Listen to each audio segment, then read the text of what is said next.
आदाब नाजरीन, आप देख रहे हैं नेशन वॉइस और मैं हूं ज़िया। आज हमारे साथ एक ऐसी शख्सियत मौजूद हैं जिनका ताल्लुक़ वादी कश्मीर से है। वैसे ये किसी तारुफ़ के मोहताज नहीं, लाखों दिलों की धड़कन, जिन्होंने अपनी सलाहियतों और मेहनत से ना सिर्फ बॉलीवुड में बल्कि बैनुल अक़वामी सतह पर भी एक नुमाया और मकाम हासिल किया है। एक कामयाब एक्टर, प्रोड्यूसर और नेशनल अवार्ड विनर जनाब संजय सूरी साहब। संजय सूरी साहब, आपका दिल की गहराइयों के साथ खैर मकदम है। शुक्रिया आपको करता हूँ, मुझसे बात कर रहे हैं। ज़िया जी, मतलब मेरा काफ़ी सालों बाद एक पहला इंटरव्यू है यहाँ कश्मीर में।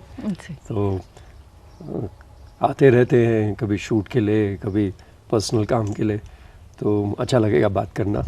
Looking forward. ठीक, सबसे पहले मैं आपसे पूछना चाहूँगी संजय साहब, चूँकि आप कश्मीरी हैं, तो आपका बचपन कैसे गुजरा कश्मीर में, और ऐसी कौन सी यादें हैं जिनको याद करके आज भी आपके चेहरे पे मुस्कुराहट आ जाती है? वो कहते हैं आप कश्मीर से कश्मीरी को निकाल सकते हैं, लेकिन कश्मीरी से कश्मीर नहीं निकाल सकते। बिल्कुल। तो मेरी पैदाइश यहीं की है, मंदरबाग में मैं पैदा हुआ था और फिर यहीं पे बड़ा हुआ। फैमिली यहीं सेटल थी। बर्नॉल स्कूल में मेरी पढ़ाई हुई 10th तक। फिर तब +2 कॉलेज में ही होता था। फिर मैंने गांधी कॉलेज में बीकॉम की ऑनर्स किया और 90 में जब हालात ख़राब हुए तो 1 अगस्त को निकलना पड़ा था। लेकिन फिर यूनिवर्सिटी, जम्मू कश्मीर यूनिवर्सिटी ने तो जो डिस्प्लेस स्टूडेंट्स थे उनके लिए जम्मू में MAM कॉलेज में ऑप्शंस थे। कॉमर्स के लिए MAM कॉलेज, मैंने अपनी ग्रेजुएशन फिर ख़त्म की 91 में। लेकिन आपका जो सवाल है बचपन कैसा था, बचपन बहुत अच्छा था। और मुझे दुख होता है आजकल जो मैं बचपन देखता हूँ शहरों में बच्चों का। तो हमारा बचपन जैसे वो एनेट ब्लिटन की बुक होती थी ना, जैसे आप क्या करते हैं, आप पहाड़ों पे जाते हैं, आप पिकनिक्स करते हैं, रिवर्स इतनी लिदर हो, स्विमिंग आप पूल में नहीं सीखते, डल या नगीन लेक में सीखते हो, और कुदरत के साथ एक कनेक्शन बनता है एक छोटी ही उम्र में। तो मैं खुशकिस्मत रहा, मेरी मदर भी बॉटनिस्ट थी, मेरे नाना बारामूला से थे। तो हमारे यहाँ पे कारखाना सॉमिल भी मंदरबाग में थी जी। तो बहुत अच्छा बचपन भी था जी। किस्मत वालों को मिलता है ऐसा बचपन। माशाल्लाह। तो संजय साहब, ऐसे मतलब जब हम कश्मीर से बाहर जाते हैं तो मोस्टली हमको काफ़ी सारी दिक्कतें आती हैं, ख़ासकर जब आपको अपनी एक आइडेंटिटी बरकरार भी रखनी है, एट द सेम टाइम आपको एक जिद्दोजहद जैसी करनी पड़ती है। तो क्या आपको भी ऐसे चैलेंजेस का सामना करना पड़ा? क्योंकि आप 36 साल पुरानी बात कर रहे हैं जी। और तब माहौल बहुत अलग था, बाहर भी यहाँ भी। मैं उस ज़माने की बात कर रहा हूँ जब ये यंगस्टर्स जो देखेंगे वो समझेंगे नहीं यार, मोबाइल फ़ोन तो खैर होते नहीं थे। जी। फ़ोन कनेक्शन के लिए 3-3 साल लगते थे, MTNL हो या BSNL, राइट। गैस कनेक्शन के लिए 1-2 साल लग जाते थे। जी। तो अगर आप दरख्वास्त आपने डाली है तो बहुत वक्त लगता था। तो वो ज़माना डिजिटल ज़माना नहीं था, पूरा ऑफलाइन था। तो जद्दोजहद करनी पड़ती थी, लेकिन जो मिलता था उसके हम शुक्रगुजार भी थे। यही नहीं कि डिसमिस कर दिया कुछ भी। तो यहाँ से जब निकले तो ऑफ कोर्स एक वजूद जो आपने बोला है, एक आइडेंटिटी। और क्योंकि कुछ लोग जैसे हम भी, मेरे फादर की यहाँ डेथ हुई थी, उनको मारा गया था, तो बॉडी के साथ निकले थे, तो कुछ लेके नहीं निकले। तो उस ज़माने में पेपर की बहुत वैल्यू होती थी, भाई अच्छा आप कहाँ से हैं, क्या प्रूफ है आपके पास। तो वो आप ऐसे एक यंगस्टर 19 साल का सोचता है क्या प्रूफ है आपके पास, आप कहाँ से हैं, अब पेपर कहाँ से लाओ, पेपर तो रह गए, ये सब चीज़ें जी, यहाँ पे हम थे, यहाँ ऐसा था वगैरह।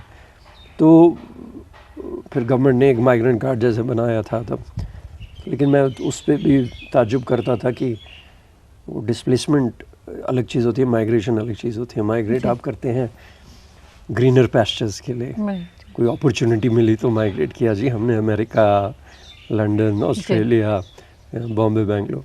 खैर वो ज़माना अलग था, लेकिन हमारे घर में एजुकेशन और मिलजुल के रहना हमेशा, यहाँ पर भी बाहर भी, वो हमेशा रहा। तो इसलिए हमने यहाँ मतलब उस कुछ वक्त के लिए छूटा, लेकिन छोड़ा नहीं।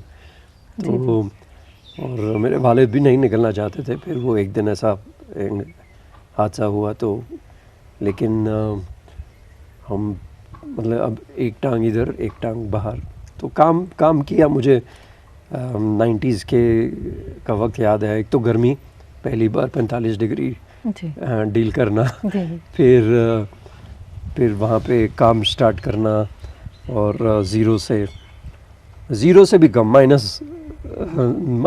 -10, -20 से, क्योंकि आपके पास कुछ नहीं है, लेकिन आपको आगे बढ़ना है। तो और प्यार मोहब्बत से, वो रिग्रेट से नहीं, गिल्ट से नहीं, या हेटरेट से नहीं। सो हमारे घर में भी यही माहौल होता था। वो जैसे वो इंसानियत या कश्मीरियत बोलते थे, तो हमेशा बचपन से रही, आज भी। बिल्कुल। आपने कश्मीर को तो मतलब इतनी सारी स्टेज से देखा, बदलते हुए देखा कश्मीर को, तो किसको ज़्यादा पसंद करते हैं आप, पुराने कश्मीर को या आज के कश्मीर को? इस सवाल का जवाब आज देखिए क्या होता है, हम जैसे बोलते हैं ना कि जैसे जब बड़े, हम भी अब बड़े ही हो गए, तो बड़े पुरानी बातें, तो यंगस्टर्स को वो कनेक्ट नहीं आता है। मैं इतना बोलूँगा कि जैसे अब इस हम बाग में हैं, इंटरव्यू कर रहे हैं जी, अलग अलग किस्म के फूल हैं यहाँ पे, बिल्कुल, है ना जी। तो बाग उतना खूबसूरत लगता है। अगर एक ही किस्म का फूल होगा तो फिर वो ठीक है, वो सैफरन है या लैवेंडर फार्मिंग हो रही है वगैरह। तो एक यहाँ का जो DNA था ना, बहुत ही मिलनसार था, बिल्कुल। सो पुराना कश्मीर बहुत खूबसूरत था, बहुत खूबसूरत। घर में लॉक करने की ज़रूरत नहीं पड़ती थी, इतना सेफ होता था। मुझे याद है, मैं एक बार न्यू ईयर्स ईव, मैं 16 साल का था, न्यू ईयर्स ईव में मैं गुपकार रोड के पास, बीबी कैंट के पास से पैदल सुबह 2 बजे बंदरबाग आया। कोई डर नहीं, कोई खौफ नहीं। और तो वो ज़माना अलग था, अच्छा था। लेकिन अब मुझे लगता है वापस सेम तो नहीं, लेकिन अलग तरीके की खूबसूरती आएगी, यहाँ पे आ रही है। यंगस्टर्स हैं, वो काम करना चाहते हैं, उनके पास आइडियाज़ हैं और पढ़ते हैं, एनर्जी है। बस यही अपॉर्चुनिटीज़ भी आहिस्ता आहिस्ता मिलें तो, और अगर नहीं भी मिले तो क्रिएट करें। सो मैं भी जब फिल्म प्रोड्यूस की तो मुझे घर पे बैठना पसंद नहीं था कि बस बैठना वेट कर रहा हूँ। एक्टर की ज़िंदगी में अगर आपको कोई काम देगा तभी आप, डायलॉग देगा तभी आप बोलेंगे। तो मुझे था कि हम खुद क्यों नहीं करें, खुद क्यों नहीं प्रोड्यूस करें। तो 4 साल इंडस्ट्री में जाने के बाद मैंने एकदम फिल्म प्रोड्यूस कर ली दोस्तों के साथ मिलके। और आज के यंगस्टर्स के पास तो डिजिटल उनके पास टूल्स हैं, तब बहुत मुश्किल होता था। जी। अगर आज आपको कश्मीर पर एक फ़िल्म बनाने का मौका मिले तो क्या मौजू चुनेंगे अपनी फ़िल्म के लिए आप? मैं 70s या 80s की कहानी चुनना चाहूँगा क्योंकि अब हमने वायलेंस और ये सब बहुत देख लिया है। क्योंकि यहाँ पहले फिल्में यहाँ शूट होती थी एक लोकेशन के हिसाब से। आपको लोकेशन चाहिए है कश्मीर की तो आप यहाँ पे आते शूट करने। फिर यहाँ की कहानियाँ बनी, फिर मिलिटेंसी पे बनी, फिर ह्यूमन राइट्स वगैरह वगैरह। लेकिन यहाँ कोने कोने में कहानियाँ, यहाँ मतलब अगर कोई राइटर्स चाहें तो यहाँ आके वक्त अपना बिताएं। लोकल स्टोरीज़ इतनी अच्छी हैं, इतनी खूबसूरत है, दिल को छूने वाली, तो वो उस वैसी कहानियाँ बननी चाहिए। तो आजकल आप किसी ऐसे प्रोजेक्ट पे काम कर रहे हैं कि जिसका आपके फैंस को इंतज़ार रहना चाहिए? अभी मेरे 3-4 प्रोजेक्ट आएंगे। एक हाल ही में जून 12 को इम्तियाज़ अली साहब की फ़िल्म रिलीज़ है, मैं वापस आऊँगा। उसमें वेदांग रायना है, नया लड़का है, उसने काम किया था 2 प्रोजेक्ट्स में। राइट। दिलजीत दोसांझ है, नसीरुद्दीन शाह है, शर्वरी है। तो मैं एक सिख प्ले करता हूँ, सरदार। 1947 सरगोदा एक शहर था जी। अनडिवाइडेड इंडिया में, पाकिस्तान में है वो। राइट। तो वहाँ पे एक प्रॉस्परस फैमिली थी, तो वो किरदार है मेरा। मैं नसीरुद्दीन शाह, यंग नसीरुद्दीन शाह का वालिद का रोल प्ले कर रहा हूँ। ओह। तो फिर वो पार्टीशन में कैसे क्या क्या होता है, जी। बहुत प्यारी कहानी है। 78 जी। साल की कहानी है इम्तियाज़ साहब की। अच्छा। वो है एक 2 शो है OTT पे, एक डायनेस्टी है, वो भी पीरियड शो है, और एक ऑपरेशन सफ़ेद सागर है। और मेरे एक टीवी शो भी रिलीज़ हो रहा है, जूही मुई। जी, जी। जूही मुई। उसमें जूही मुई ओके। कलर्स पर, उस पे मैं एक लॉयर का किरदार है मेरी। वो एक ऑटिस्टिक लड़की पर है, तो वो मेरी बेटी प्ले करती है। अभी आपके पास मतलब जब आप अपने सफ़र की तरफ देखते हैं तो आपको ऐसा लगता है कि कोई ऐसा पर्टिकुलर जॉनर या कोई अधूरा रोल या कोई ऐसा ख़ास किरदार जो अभी भी आप करना चाहें? मेरे पे कोई ऐसा पर्टिकुलर रोल पे मैं फिक्सेटेड नहीं हूँ, लेकिन हाँ, मुझे लगता है कि एक्टर की हैसियत से मैं उस नज़र से देखूँ तो मैं थोड़ा अंडर यूटिलाइज्ड हूँ। बहुत काम करना है अभी। अच्छा। और अच्छा, मतलब काम किया भी है, लेकिन अभी भी अलग अलग केस जो संजय सूरी से हट कर हो, तो वैसे कोई किरदार आए तो करना चाहूँगा ज़रूर। तो ऐसे कुछ लोग होंगे ज़रूरी, मतलब हम हर एक के लाइफ में ऐसा कुछ होता है कि कुछ लोग होते हैं जो जिनसे हम बहुत इंस्पायर होते हैं। तो आपकी ज़िंदगी में भी इस तरह के कुछ लोग हैं जिनसे आप काफ़ी इंस्पायर हुए हैं? मेरे लिए बिगेस्ट इंस्पिरेशन थी मेरी मदर, जिनको हमने खो दिया 2024 में। वो कश्मीर में ही आती, मार्च अप्रैल से अक्टूबर तक यहीं रहती थी, और इतनी पॉजिटिव थी वो। तो उन्होंने, मुझे लगता है उनको ऑब्ज़र्व करके, और कितनी पॉजिटिव, प्यार मोहब्बत से और नॉलेजेबल थी वो, तो उनसे बहुत सीखा मेरी मदर से। तो वो और कुदरत, मैं कुदरत से बहुत इंस्पायर्ड होता हूँ। नेचर में आप सब कुछ सीख सकते हैं, बैलेंस जिसको बोलते हैं। आप कुछ एक चीज़ एक्सट्रीम पे करेंगे वो भी गलत है, जी बिल्कुल। कुछ नहीं करेंगे वो भी। तो जैसे विंटर में ज़मीन के नीचे काम होता है, फिर स्प्रिंग में आपको ब्लॉसम दिखता है यहाँ पर। तो मुझे नेचर बहुत इंस्पायर करता है कि आप साइलेंस में क्रिएट कर सकते हैं, शोर में नहीं क्रिएट कर सकते। तो और कुछ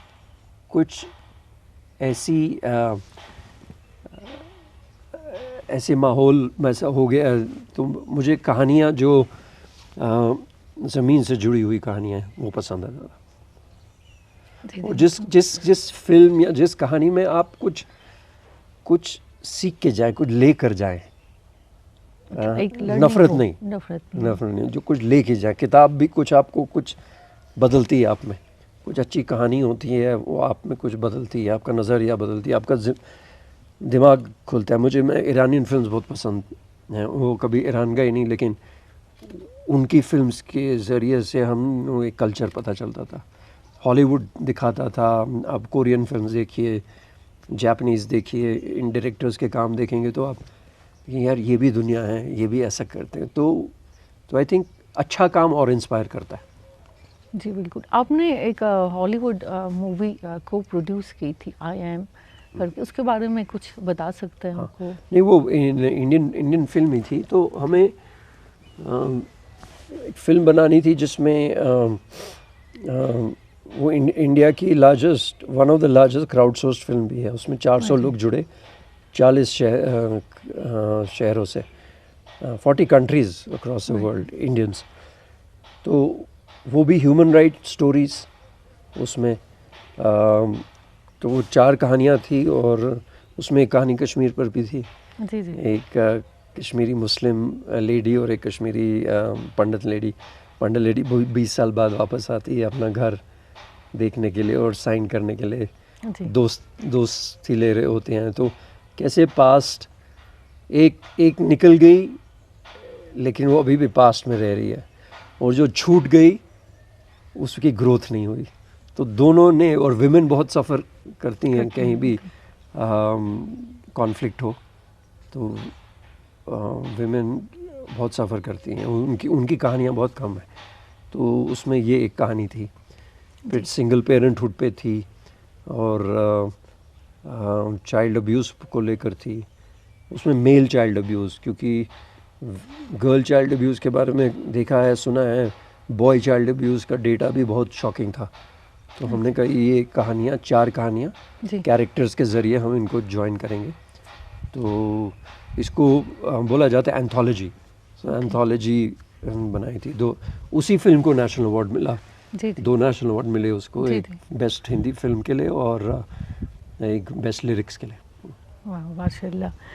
आप हमारे जो कश्मीर में नौजवान हैं और हमारा यूथ जो है ये काफ़ी मतलब इनका रुझान है बॉलीवुड की तरफ। आज ये एक्टिंग, फिल्म मेकिंग और इस तरह के किरदारों में जाना चाहते हैं बॉलीवुड। तो आपका मशवरा क्या होगा हमारी यूथ के लिए? देखिए माशाल्लाह यहाँ पे जो यूथ है, कुदरत की खूबसूरती उनके पास है, सब बहुत अच्छे दिखते हैं और टैलेंट भी है। मेरा मानना अब ये है कि पहले ये थोड़ा कोविड में चेंज हुआ। आज आप यहाँ बैठे ऑडिशन दे सकते हैं, मुंबई के ऑडिशंस। हाँ, थोड़ी देर जाना, थोड़ा मिलना वगैरह आके। मुझे लगता है अगर यहाँ पर कोई एक्टिंग क्राफ्ट, एक्टिंग स्कूल खुले, आप कुछ तैयारी यहीं करके आएँ वहाँ पर, क्योंकि वहाँ पर आप आएंगे, आप देखिए जब जैसे आप कोई भी फील्ड ले लीजिए, आप मेडिसिन ले लीजिए, आप पढ़ के फील्ड में जाते हैं जी, तो एक्टिंग क्यों नहीं पढ़े, क्यों नहीं सीखें? हाँ, तो आपको पायलट बनना है, आपको डॉक्टर, इंजीनियर बनना, पढ़ना पड़ता है। एक्टर सिर्फ शक्ल से नहीं बनता इंसान, उसकी बारीकियां हैं, समझना पड़ता है, वर्कशॉप्स करनी होती हैं।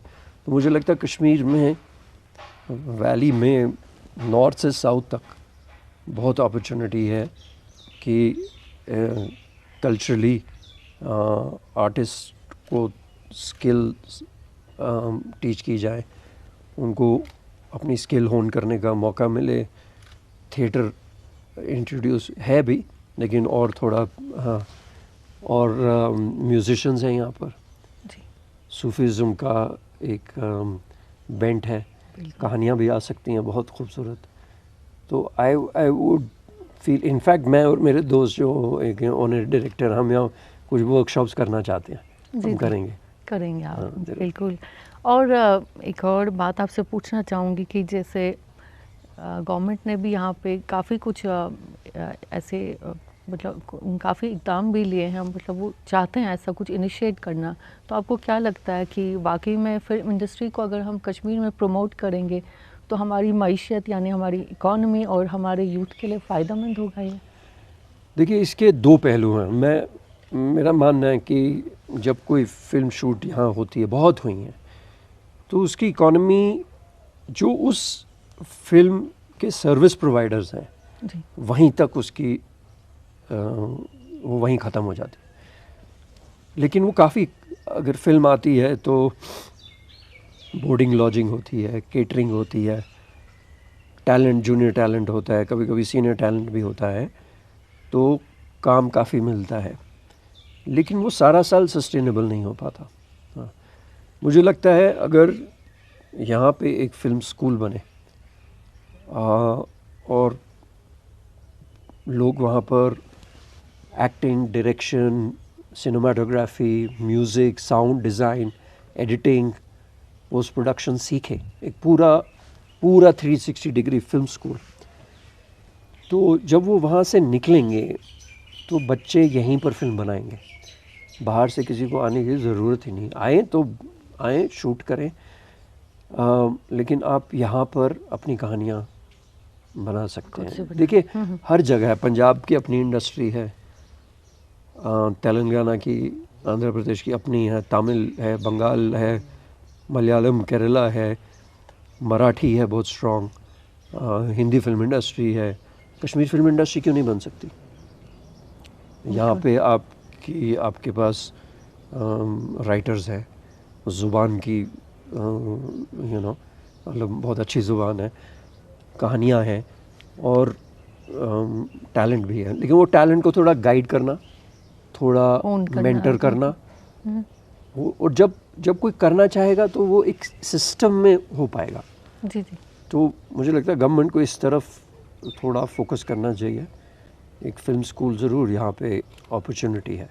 जी जी। ये SKSCC का इवेंट हुआ था, आई थिंक 2 साल पहले या 3 साल पहले। मैं भी उस पैनल पे बैठा था, वहाँ पे भी हमने मेंशन किया था कि एक फिल्म स्कूल यहाँ पर अब खुलेगा जी। तो लोकल्स को स्किल डेवलपमेंट के अंडर बहुत फ़ायदा होगा। यूथ को ही नहीं, मिडिल एज, ओल्डर पीपल। आपको पता नहीं है कितने लोग 50 के बाद फिल्म मेकिंग सीखना चाहते हैं अभी। एग्जैक्टली। तो क्योंकि उन्होंने काम किया वगैरह, कहते हैं यार ये शौक था, ये पूरा करना है। चाहे शॉर्ट फिल्म बनाए, चाहे कुछ, तो कहानियाँ बताएं। बिल्कुल। और वो बहुत अच्छा तरीका है ये मीडियम यूज़ करने का। आपको कुछ कहना है, एक्सप्रेस करना है, आप बनाइए। जी जी जी। आखिर मैं आपसे पूछना चाहूँगी, आप नेशन वॉइस 101 के प्लेटफॉर्म पर आप क्या मैसेज देना चाहेंगे कश्मीर के लोगों को और ख़ासकर हमारी नौजवान नस्ल को? मैं ये कहना चाहूँगा कि आगे बढ़े एक रिवर की तरह। एक जैसे झेलम दरिया बहता रहता है, उसमें कचरा भी डाला, वो कचरा भी पीछे छूट जाता है। ज़िंदगी भी ऐसे जीनी चाहिए। हम पहाड़ के पानी से, अगेन मैं कुदरत से बहुत कुछ सीखता हूँ। पहाड़ का पानी जो ग्लेशियर पे होता है बिल्कुल साफ़ होता है, लेकिन पानी बहता बहता बहता है, गंदा होता रहता है, लेकिन पानी गीला ही रहता है और बहता रहता है, आखिर में समुंदर के साथ मिलता है। तो हमारी ज़िंदगी भी कुछ ऐसी है। मोड़ आएंगे, वाटरफॉल आएंगे, बारिश, बर्फ़, सब कुछ आता रहेगा, लेकिन दिमाग को फोकस रखना है और आगे बढ़ना है। तालीम बहुत इम्पॉर्टेंट है। एक इंक्लूसिव माइंडसेट रखना बहुत बहुत ज़रूरी है। मैंने ऐसी फ़िल्में की हैं क्योंकि मेरा इंक्लूसिव माइंडसेट है। मैंने ह्यूमन राइट वायलेशंस पे फिल्म्स की हैं, किरदार किए हैं। फिराक की थी, पिंजर की थी, फ़िलहाल की थी, बहुत बहुत फिल्म्स की हैं। तो मैं उसमें अपने को एकदम कंफर्टेबल पाता हूँ क्योंकि मैंने माइंड को खुला रखा है। मेरी अपनी ज़िंदगी में ट्रेजेडी हुई है कश्मीर में ही, लेकिन नफ़रत का कोई एक डॉट भी नहीं है मेरे में। तो प्यार मोहब्बत से आगे बढ़े और अच्छा सोचें, अपने को इक्विप करें। ये फ़ोन यूज़ करें, लेकिन ये फ़ोन आपको यूज़ ना करे, इसका ख्याल रखना। और ऑल द बेस्ट। और इंशाल्लाह हम कश्मीर में acting workshop, film making workshop करेंगे। मेरे बिज़नेस पार्टनर है, उन्होंने गुरेज़ में फिल्म मेकिंग वर्कशॉप की है और शॉर्ट फिल्म्स बनाई थी 2, और वो इंटरनेशनल फिल्म फेस्टिवल्स में अब दिखाई जा रही हैं। तो यहाँ कश्मीर में नॉर्थ, साउथ, श्रीनगर, कहीं भी बहुत बहुत कहानियाँ, और आप बनाइए कहानियाँ, अपनी लिखिए और अपनी शूट करिए।